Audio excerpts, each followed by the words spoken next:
ಅಮೃತ TV ಕರ್ನಾಟಕಕ್ಕೆ ಸ್ವಾಗತ. ನಾನು ಅಕ್ಷಿತಾ.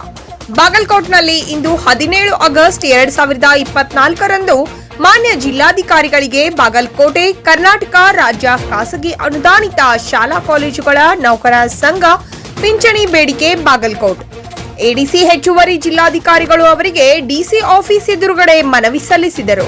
ಬಾಗಲಕೋಟ್ ಜಿಲ್ಲಾಧ್ಯಕ್ಷರಾದ ಶ್ರೀ ಎಲ್ ಎ ಬಡೇಖಾನ್, ಜಿಲ್ಲಾ ಕಾರ್ಯದರ್ಶಿಗಳಾದ ಶ್ರೀ ಎಚ್ ಬಿ ದೇಶಪಾಂಡೆ ಹಾಗೂ ಜಿಲ್ಲೆಯ ಬಾಗಲಕೋಟ್, ಬಾದಾಮಿ ತಾಲೂಕು, ಹುನಗುಂದ್, ಮುಧೋಳ್, ಬಿಳಗಿ, ಜಮಖಂಡಿ ತಾಲೂಕುಗಳ ಅಧ್ಯಕ್ಷರು ಹಾಗೂ ಪದಾಧಿಕಾರಿಗಳು ಪಾಲ್ಗೊಂಡು ಹೋರಾಟ ಯಶಸ್ವಿಗೊಳಿಸಿದರು. ಸರಿಸುಮಾರು 150ಕ್ಕೂ ಹೆಚ್ಚು ನೌಕರರು ಪಾಲ್ಗೊಂಡಿದ್ದರು.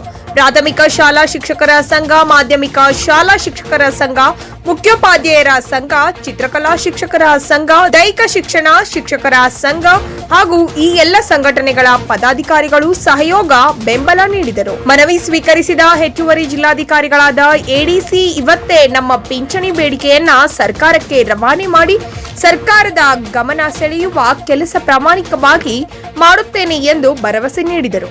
ವರದಿ ಹನುಮಂತ್ ಸಂಗುಂದಿ, ಅಮೃತ ಟಿವಿ ಕರ್ನಾಟಕ ನ್ಯೂಸ್. ಪಿಂಚಣಿ ವಂಚಿತರ ನೌಕರ ಸಂಘಕ್ಕೆ ಅನುದಾನಿತ ಪಿಂಚಣಿ ವಂಚಿತರ ನೌಕರ ಸಂಘಕ್ಕೆ ಅನುದಾನಿತ ಪಿಂಚಣಿ ವಂಚಿತರ ನೌಕರ ಸಂಘಕ್ಕೆ ಅನುದಾನಿತ ಶಾಲಾ ಕಾಲೇಜು ಪಿಂಚಣಿ ವಂಚಿತರ ನೌಕರ ಸಂಘಕ್ಕೆ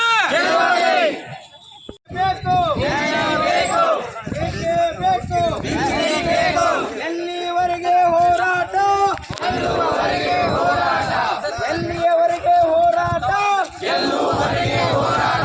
ಬೇಕೇ ಬೇಕು,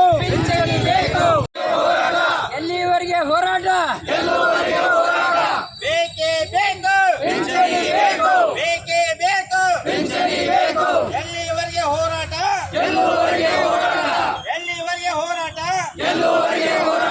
ಬೇಕೇ ಬೇಕು, ಬೇಕೇ ಬೇಕು. ಮಕ್ಕಳಿಗೆ ನಾವು ಸಮಾಜದಲ್ಲಿ ಒಳ್ಳೆಯ ಒಂದು ಶಿಕ್ಷಣ ನೀಡುವ ಮುಖಾಂತರ ನಮ್ಮ ಸೇವೆಯನ್ನು ಸಲ್ಲಿಸ್ತಾ ಇದ್ದೀವಿ.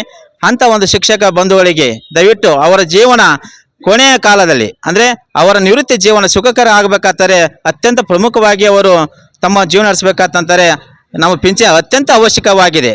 ದಯವಿಟ್ಟು ಎಲ್ಲ ಅಧಿಕಾರಿಗಳು ಈ ಒಂದು ಪಿಂಚಣಿಯನ್ನು ಕೊಡಿಸ್ತಾರೆ ಅಂತ ನಾವು ನಂಬಿಕೆ ಇಟ್ಟಿದ್ದೇವೆ. ಅದಕ್ಕಾಗಿ ಇವತ್ತು ನಾವು ಈ ಒಂದು ಜಿಲ್ಲಾ ಒಂದು ಕೇಂದ್ರದಲ್ಲಿ ಎಲ್ಲ ತಾಲೂಕಿನ ಶಿಕ್ಷಕರು ಸೇರಿ ನಾವು ಒಂದು ಮನವಿ ಪತ್ರವನ್ನು ನಮ್ಮ ಮಾನ್ಯ ಜಿಲ್ಲಾಧಿಕಾರಿಗೆ ಕೊಡಲಿಕ್ಕೆ ಬಂದಿದ್ದೇವೆ. ಆದ್ದರಿಂದ ಈ ಒಂದು ವೇದಿಕೆ ಮುಖಾಂತರ ಎಲ್ಲ ಶಿಕ್ಷಕ ಬಂಧು ಪರವಾಗಿ ನಾನು ಹೇಳ್ತಾ ಇದ್ದೀನಿ, ಈ ಒಂದು ಪಿಂಚಣಿಯನ್ನು ದಯವಿಟ್ಟು ಆದಷ್ಟು ಎಲ್ಲರೂ ಆ ಒಂದು ಶಿಕ್ಷೆಗೆ ದೊರೆಯುವಂತೆ ಆಗಬೇಕು, ಅವರ ಜೀವನ ಹಸನ್ಮುಖಿ ಆಗಬೇಕಂತ ಹೇಳುತ್ತಾ ನಾನು ಒಂದು ಎರಡು ಮಾತುಗಳನ್ನು ಮುಗಿಸ್ತಾ ಇದ್ದೀನಿ.